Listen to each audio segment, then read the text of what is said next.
دوستوں، سیلاب کا نام سنتے ہی دماغ میں ایک تصویر بن جاتی ہے، پانی کا طوفان، گھروں کا گرنا، فصلوں کا ڈوبنا اور انسانوں کا چیخنا۔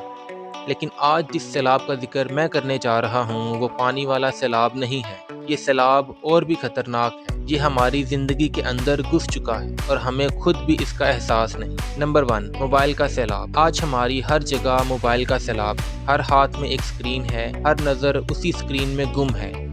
گھر والے پاس بیٹھے ہیں مگر ہم آن لائن لوگوں کے ساتھ ہنس رہے ہیں اور باتیں کر رہے ہیں۔ رشتے دھندلا گئے ہیں اور لگاؤ کسی ایپ یا کسی نوٹیفیکیشن کے ساتھ ہو گیا ہے۔ نمبر 2، رشتوں سے دوری۔ جو رشتے قربت سے مضبوط ہوتے تھے آج وہ سیلاب کی لہروں میں بہہ گئے ہیں۔